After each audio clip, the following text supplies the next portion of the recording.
Praise the Lord. ദൈവനാമമഹത്വം ഉണ്ടായിരിക്കട്ടെ. കർത്താവിൻ്റെ പാദപീഠത്തിൽ രാവിലെ കാലമായിരിക്കുമ്പോൾ ഇന്നത്തെ ചിന്തയ്ക്കായി എടുത്തിരിക്കുന്ന തിരുവചനം സങ്കീർത്തനങ്ങൾ 88 അധ്യായം 1 വാക്യം. എൻ്റെ രക്ഷയുടെ ദൈവമായ യഹോവേ, ഞാൻ രാവും പകലും തിരുസന്നിധിയിൽ നിലവിളിക്കുന്നു. പ്രിയ ദൈവമക്കളെ നോക്കൂ, രാവും പകലും നിലവിളിക്കുന്ന ദൈവ പൈതലിൻ്റെ നിലവിളി കേട്ട് മറുപടി നൽകി തരുന്ന നല്ല ദൈവത്തിൻ്റെ പാദപീഠത്തിൽ രാവിലെ കാലം നാം ആയിരിക്കുമ്പോൾ നമ്മുടെ നിലവിളി ശ്രദ്ധിച്ച് ഏത് വിഷയത്തിൽ നാം നിലവിളിക്കുന്നോ അതിന്മേൽ ദൈവപ്രവൃത്തി വെളിപ്പെടും. ഹല്ലേലൂയ. നോക്കൂ, ചിലപ്പോൾ അല്പതാമസം നമ്മുടെ വിഷയത്തിൽ നേരിടേണ്ടി വന്നാലും ഹല്ലേലൂയ കാത്തിരിക്കുമ്പോൾ, അതായത് വിശ്വാസത്തിൽ നിന്ന് നാം മാറിപ്പോകാതെ ഉറപ്പോടെ നിൽക്കുകയാണെങ്കിൽ തീർച്ചയായിട്ടും അതിന്മേൽ ദൈവത്തിൻ്റെ മറുപടി കാണുവാൻ സാധിക്കും. നമ്മെ കൈവിടുന്ന അപ്പനല്ല. ഹല്ലേലൂയ. നമ്മുടെ വിഷയങ്ങൾ കേട്ടിട്ട് മാറിക്കളയുന്ന കർത്താവല്ല നമ്മുടെ കർത്താവ്. ഹല്ലേലൂയ. നമ്മെ ചേർത്ത് പിടിക്കുന്ന, നമ്മുടെ ആവശ്യം ഇന്നതെന്ന് മനസ്സിലാക്കി നമുക്ക് വേണ്ടി അത്ഭുതങ്ങൾ ചെയ്തു തരുന്ന, നമുക്ക് വേണ്ടി ഹല്ലേലൂയ അത്ഭുത വഴികൾ തുറന്നു തരുന്ന നമ്മുടെ രക്ഷകൻ ദൈവം മാത്രമാണ്. ഹല്ലേലൂയ. നമുക്ക് വേണ്ടുന്ന ഉറപ്പ്, ഹല്ലേലൂയ, നമുക്ക് വേണ്ടുന്ന ഓരോ കാര്യത്തിലുമുള്ള ഉറച്ചുള്ള വിശ്വാസത്തിന് ഉത്തരം നൽകി തരുന്ന അപ്പൻ്റെ പാദപീഠത്തിൽ നാം ആയിരിക്കുമ്പോൾ, പ്രിയ മക്കളെ, നാം രാവും പകലും നിലവിളിക്കുമ്പോൾ ആ നിലവിളി കുറയ്ക്കരുത്. ഹല്ലേലൂയ. കർത്താവ് പച്ച മറുപടി നൽകി തരും.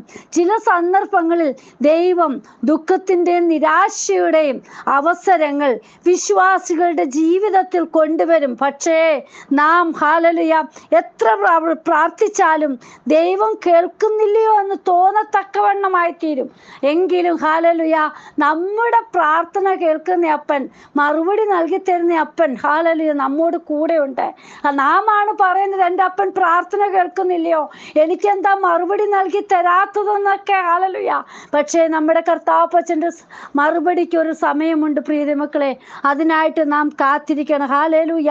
നോക്കൂ, ലൂക്കോസ് സുവിശേഷം 1 അധ്യായം 5 വാക്യത്തിലേക്കൊക്കെ നാം കണ്ണോടിച്ചു നോക്കുമ്പോൾ ഹല്ലേലൂയ മറുപടിക്ക് കാത്തിരുന്നപ്പോൾ മറുപടി കിട്ടിയത് ഹല്ലേലൂയ നമുക്ക് കാണാൻ സാധിക്കും. അതായത് 5 വാക്യത്തിൽ വായിക്കുന്നുണ്ട്, യഹൂദ്യ രാജാവായ ഹെരോദാവിൻ്റെ കാലത്ത് അബിയാക്കൂറിൽ സെക്കരിയാവ് എന്നു പേരുള്ള ഒരു പുരോഹിതനുണ്ടായിരുന്നു. അവൻ്റെ ഭാര്യ അഗരോന്റെ പുത്രിമാരിൽ ഒരുത്തിയായിരുന്നു. അവൾക്ക് എലിശബത്ത് എന്നു പേർ. ഇരുവരും ദൈവസന്നിധിയിൽ നീതിയുള്ളവരും കർത്താവിൻ്റെ സകല കൽപ്പനകളിലും ന്യായങ്ങളിലും കുറ്റമില്ലാത്തവരായി നടക്കുന്നവരുമായിരുന്നു. എലിശബത്ത് മച്ചിയാകൊണ്ട് അവർക്ക് സന്തതിയില്ലാഞ്ഞു. ഇരുവരും വയസ്സ് ചെന്നവരുമായിരുന്നു. പ്രീതി മക്കളെ നോക്കൂ, ഹല്ലേലൂയ. സെക്കരിയാവും എലിശബത്തും എങ്ങനെയുള്ളവരാണെന്ന് വ്യക്തമായിട്ട് ഇവിടെ പറഞ്ഞിരിക്കുക. ഹല്ലേലൂയ. നമ്മെക്കുറിച്ച് മറ്റുള്ളവർ എന്താണ് പറയുന്നത്? പ്രിയ നോക്കൂ, ഇവിടെ പറയാ, ഇരുവരും ദൈവസന്നിധിയിൽ നീതിയുള്ളവരും കർത്താവിൻ്റെ സകല കൽപ്പനകളിലും ന്യായങ്ങളിലും കുറ്റമില്ലാത്തവരായി നടക്കുന്നവരുമായിരുന്നു. പക്ഷേ അവരിൽ ഒരു കുറവ്. ഹല്ലേലൂയ. ആ ഹല്ലേലൂയ എലിശബത്ത് മച്ചിയായിരുന്നു. പ്രിയ മക്കളെ, ഹല്ലേലൂയ അവരുടെ ജീവിതത്തിൽ ഹല്ലേലൂയ തലമുറയില്ല എന്നുള്ളൊരു വിഷയമുണ്ടെങ്കിലും അവർ ഹല്ലേലൂയ ദൈവസന്നിധിയിൽ വിശ്വസ്തയോടെ അവർ നിലനിന്നിരുന്നു. ഹല്ലേലൂയ. നോക്കൂ, ഇതിൻ്റെയൊക്കെ മറുപടിയായിട്ട് നമുക്ക് കാണാൻ കഴിയുന്നുണ്ട് 13 വാക്യത്തിൽ. ഹല്ലേലൂയ. നിന്റെ പ്രാർത്ഥനയ്ക്ക് ഉത്തരമായി നിന്റെ ഭാര്യ എലിശബത്ത് നിനക്കൊരു മകനെ പ്രസവിക്കും, അവന് യോഹന്നാൻ എന്ന പേരിടണം. നോക്കൂ പ്രിയ മക്കളെ, ഹല്ലേലൂയ നാം പ്രാർത്ഥിക്കുന്ന ഏത് വിഷയത്തിലാണോ അതിന്മേൽ ദൈവം പ്രവർത്തിക്കുക. ഹല്ലേലൂയ. ദൈവം പ്രവർത്തിക്കുക മാത്രമല്ല, അതിന്മേൽ വേണ്ടുന്നതായ കാര്യങ്ങളുടെ മധ്യത്തിലെല്ലാം ദൈവിക പ്രവൃത്തി നമുക്ക് അനുഭവിച്ചറിഞ്ഞ് മനസ്സിലാക്കുവാൻ ഇടയായിത്തീരും. ഹല്ലേലൂയ. 14 വാക്യത്തിൽ പറയുന്നുണ്ട്, ഹല്ലേലൂയ, നിനക്ക് സന്തോഷവും ഉല്ലാസവും ഉണ്ടാകും, അവൻ്റെ ജനനത്തിങ്കിൽ പലരും സന്തോഷിക്കും. പ്രിയ മക്കളെ, ഹല്ലേലൂയ നമ്മുടെ പ്രാർത്ഥനയ്ക്ക് മറുപടി നൽകി തരുന്ന അപ്പൻ. ഹല്ലേലൂയ. അതിന്മേൽ പ്രവർത്തിക്കുവാൻ തക്കതായ ആൾക്കാരെ ദൈവം നമുക്ക് ഒരുക്കി തരും. നാം ചെന്നെത്താൻ സാധിക്കാത്ത മേഖലകളിൽ, സംസാരിക്കാൻ സാധിക്കാത്ത ഇടങ്ങളിൽ ദൈവം നമുക്ക് കൂട്ടാളിയായിട്ട് പ്രവർത്തിക്കും. ഹല്ലേലൂയ. നോക്കൂ, ഇവിടെ അവരുടെ ജീവിതത്തിൽ അവരിവിടെ പറഞ്ഞു, ഇരുവരും വയസ്സ് ചെന്നവരുമായിരുന്നു. ഒരിക്കലും അവരുടെ ജീവിതത്തിൽ ഒരു തലമുറയെ കാണാൻ കഴിയുമോ? ഹല്ലേലൂയ, ഒരിക്കലും പറ്റത്തില്ല എന്ന് വിചാരിച്ചിരിക്കുമ്പോൾ സാധിക്കാത്ത, ഹല്ലേലൂയ, നമ്മുടെ ചിന്തകൾക്ക് അതീതമായിട്ടാണ് നമുക്ക് ദൈവത്തിന്റെ പ്രവൃത്തി കാണുവാൻ ഇടയാകുന്നത്. ഹല്ലേലൂയ, ഇവിടെ പറയും, നിനക്ക് സന്തോഷവും ഉല്ലാസവും ഉണ്ടാകും, അവന്റെ ജനനത്തിങ്കിൽ പലരും സന്തോഷിക്കും. ഹല്ലേലൂയ, നോക്കൂ, എലിശബത്ത് സെക്കരിയാവും, ഹല്ലേലൂയ, വയസ്സ് ചെന്നവർ, ഹല്ലേലൂയ, അവരുടെ ജീവിതത്തിൽ ഒരു തലമുറയെ കൊടുക്കുവാൻ നമ്മുടെ ദൈവം ശക്തനാണ്. പ്രിയമക്കളെ, ഇന്ന് വചനം കേൾക്കുന്ന, ഹല്ലേലൂയ, ആരെങ്കിലും, ഹല്ലേലൂയ, തലമുറയില്ലാതെ നാളുകളായിട്ട് പ്രാർത്ഥിച്ചു കൊണ്ടിരിക്കുകയാണെങ്കിൽ തീർച്ചയായിട്ടും വിശ്വാസത്തിൽ നിന്ന്, ഹല്ലേലൂയ, കർത്താവിന്റെ സന്നിധിയിൽ നിന്ന് മാറിപ്പോവല്ലേ. നിങ്ങൾ വിശ്വസിച്ചുറയ്ക്കുക. ഹല്ലേലൂയ, ദൈവം തക്ക സമയത്ത് പ്രവർത്തിക്കുന്ന അപ്പന, നമുക്ക് വേണ്ടി അത്ഭുതങ്ങളെ ചെയ്തു തരുന്ന അപ്പന. ഹല്ലേലൂയ, ഇരുവരും മച്ചിയാകൊണ്ട്, ഹല്ലേലൂയ, നോക്കൂ, നിങ്ങൾ പറയും, പല ഡോക്ടറെയും കണ്ടു, ഇനി ഒരു തലമുറ കിട്ടത്തില്ലെന്നൊക്കെ പറഞ്ഞ് പല കാര്യങ്ങൾ, ഹല്ലേലൂയ, പല വിധത്തിൽ നമുക്ക്, ഹല്ലേലൂയ, പല സ്ഥലങ്ങളിൽ ചെന്നപ്പോഴും നമുക്ക് കേൾക്കുവാനൊക്കെ ഇടയായെങ്കിൽ കർത്താവിന് ഒരു നിമിഷം മതി പ്രവർത്തിക്കാൻ. ഹല്ലേലൂയ, കർത്താവിനാൽ കഴിയാത്ത ഒന്നുമില്ല. പ്രിയമക്കളെ, വിശ്വസിച്ചാൽ ദൈവത്തിന്റെ മഹത്വം കാണുവാൻ ഇടയായിത്തീരും. ഹല്ലേലൂയ, എന്നിട്ട് ഇവിടെ പറഞ്ഞ എന്താ? ഹല്ലേലൂയ, നിനക്ക് സന്തോഷവും ഉല്ലാസവും ഉണ്ടാകും. നിനക്ക് തലമുറയുണ്ടാകുമ്പോൾ നിന്റെ ഭവനത്തിൽ സന്തോഷവും ഉല്ലാസവും ഉണ്ടാകും. പ്രിയ ദൈവമക്കളെ, കർത്താവിന്റെ കരങ്ങളിൽ നമ്മെ തന്നെ സമർപ്പിക്കാം. ഹല്ലേലൂയ, കർത്താവിന്റെ കരങ്ങളിലേക്ക് ഏൽപ്പിക്കാം.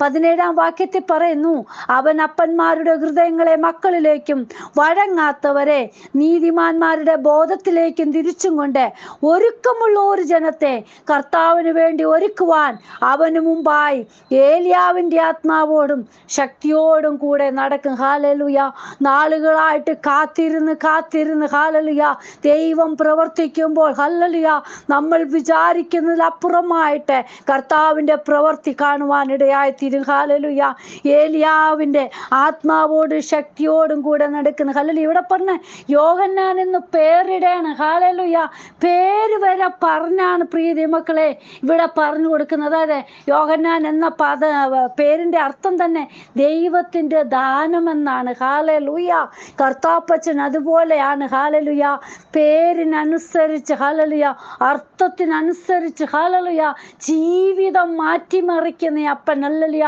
നാളുകളായിട്ട് കാത്തിരിപ്പിൽ, ഹല്ലേലൂയ, അത്ഭുത മറുപടി ദൈവം കൊടുത്തു. ഹല്ലേലൂയ, നോക്കൂ, അവൻ അപ്പന്മാരുടെ ഹൃദയങ്ങളെ മക്കളിലേക്കും വഴങ്ങാത്തവരെ നീതിമാന്മാരുടെ ബോധത്തിലേക്കും, ഹല്ലേലൂയ, തിരിച്ചും കൊണ്ട് ഒരുക്കമുള്ള ഒരു ജനത്തെ കർത്താവിന് വേണ്ടി ഒരുക്കുവാൻ. ഹല്ലേലൂയ, പ്രിയ മക്കളെ, നമ്മുടെയും ജീവിതത്തില് പല ഭാരങ്ങളും പ്രയാസങ്ങളും ഒക്കെ നേരിടും. കർത്താവെ, എങ്ങനെയാണ് മുന്നോട്ട് പോകുന്ന ഭാരപ്പെട്ടിരിക്കുമ്പോൾ ദൈവം അത്ഭുത വഴികൾ തുറന്നു തരും. അതെന്താണ്? ദൈവനാമം മഹത്വമായി തീരുവാൻ വേണ്ടിയാണ്. പലരും നമ്മെ നിന്ദിച്ചു കാണും, പരിഹസിച്ചു കാണും, നിന്റെ ഓരോ കാര്യങ്ങളും ഇങ്ങനെയൊക്കെയാണെന്നൊക്കെ പറഞ്ഞ്. പക്ഷേ ദൈവം മറുപടി നൽകി തരുമ്പോൾ അവരുടെ മധ്യത്തിൽ മാനിക്കുവാൻ ദൈവശക്തനാണ്. നമുക്ക് ഉറപ്പോടെ മുന്നോട്ട് പോവാം. നമ്മുടെ കർത്താപ്പച്ച് നമ്മളെ തള്ളിക്കളയുകയില്ല. ഹല്ലേലൂയ, നമ്മളെ താഴ്മയുള്ളവനെ ഉയർത്തുന്ന അപ്പന. ഹല്ലേലൂയ, പലപ്പോഴും മറ്റുള്ളവർ നമ്മളെ താഴ്ത്തി കളഞ്ഞിരിക്കാം, മറ്റുള്ളവരുടെ ഇടയിൽ നിന്ന് നമ്മളെ മാറ്റി നിർത്തിയിരിക്കാം. പക്ഷേ നമ്മുടെ അപ്പൻ ചേർത്ത് പിടിക്കുന്ന അപ്പന. കർത്താപ്പച്ച് നമ്മോട് കൂടെ ഉണ്ട്. ഹല്ലേലൂയ, നമ്മുടെ വിഷയത്തിന്മേൽ മറുപടി നൽകി തരും. ഉറപ്പോട് നമുക്ക് മുന്നോട്ട് പോകാം. രാവും പകലും നിലവിളിക്കുന്ന ദൈവ പൈതലിന്റെ നിലവിളി കേട്ട് മറുപടി നൽകി തരുന്ന നല്ലൊരു പിതാവിന്റെ കരത്തിലാണ് നാം ഓരോരുത്തരുമായിരിക്കുന്നത്. കർത്താവിന്റെ കരങ്ങളിൽ നമ്മെ തന്നെ സമർപ്പിക്കാം. കർത്താവേ, എന്ന് വചനം കേൾക്കുന്ന ഓരോ ജീവിതങ്ങളും ഏതെല്ലാം വിഷയത്തിന്മേൽ നിലവിളിക്കുന്നോ അതിന്മേൽ ദൈവത്തിന്റെ അത്ഭുത മറുപടി കൊടുക്കണമേ. ദൈവം സഹായിക്കണം കർത്താവേ. ആരും നിരാശയിലായി തീരുവാനല്ല, എൻ്റെ അപ്പന്റെ സന്നിധി ഉറപ്പോട് നിന്ന് പ്രാപിച്ചെടുക്കുവാൻ ദൈവം കൃപ തരണമേ കർത്താവേ. ഓരോ മക്കളെയും വിശ്വാസത്തിൽ ഉറപ്പിക്കണമേ, നിത്യതയോളം എത്തുവാൻ. ഹല്ലേലൂയ, കർത്താവിന്റെ വരമെങ്കിൽ അപ്പനോട് ചേർന്ന് നിൽപ്പാൻ ഓരോരുത്തരെയും സഹായിക്കണം. സ്തോത്രം. അങ്ങയുടെ കരങ്ങളിലേക്ക് എല്ലാ മക്കളെ സമർപ്പിച്ചു പ്രാർത്ഥിക്കുന്നു. പ്രാർത്ഥന കേട്ടതിനായി സ്തോത്രം, യേശുവിൻ നാമത്തിൽ തന്നെ. ആമേൻ. God bless you all. ബിനുവജു, മുംബൈ. ഹല്ലേലൂയ. സ്തോത്രം.